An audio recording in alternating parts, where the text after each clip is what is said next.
primero es que tengo que saber qué me pasa a mí como papá respecto de eso, ¿no? La situación hoy día, los datos que tenemos hoy día, también nos dicen que hay padres que consumen alcohol y que consumen marihuana.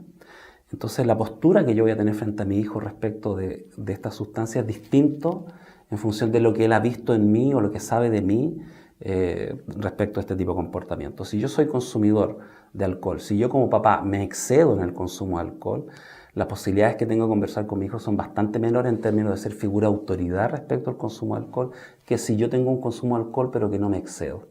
Y si yo fumo marihuana como papá, también tengo un piso distinto para hablar sobre el tema del consumo de marihuana con mi hijo que si yo no soy consumidor de marihuana, ¿no?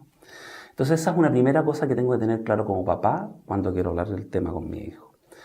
Si yo tengo un consumo, voy a partir de la base de un consumo moderado de alcohol. Si yo no consumo marihuana o si lo he hecho en alguna ocasión, ha sido muy esporádicamente, y desde ese punto de vista puedo mantener una postura de autoridad respecto a mi hijo sobre el tema, es importante tener en cuenta que estoy hablando con un adolescente.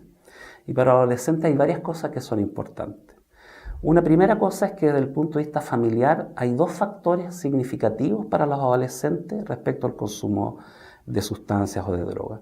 El primer factor es el clima familiar. Desde el punto de vista de las investigaciones, el ambiente que hay en la familia, las relaciones familiares que hay son significativas respecto de conductas de riesgo, distintas conductas de riesgo en los adolescentes, entre ellas el consumo de drogas. Si hay un mal clima familiar, es más probable que mis hijos vayan a buscar las drogas como una evasión que si yo tengo un buen clima familiar. La comunicación también es distinta. En un buen clima familiar hay relaciones de más confianza, de más cercanía, y mis hijos pueden tener mayor apertura a contarme cuáles están siendo sus experiencias que si hay una mala relación familiar.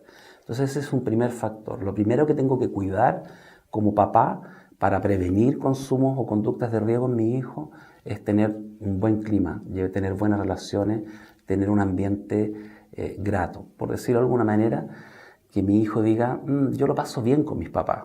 No es el único carrete para ellos, obviamente, pero que ellos puedan decir, tengo una buena convivencia con mis padres, yo disfruto de conversar y compartir momentos con mis papás. Ese es un factor protector importantísimo. Y el segundo factor protector desde el punto de vista familiar es la postura que yo tengo como papá. La investigación también nos dice que papás que son más permisivos respecto al consumo de alcohol o drogas, la probabilidad de consumo a los hijos aumenta respecto de papás que tienen una postura más clara en términos de normas y límites hacia ese consumo en sus hijos.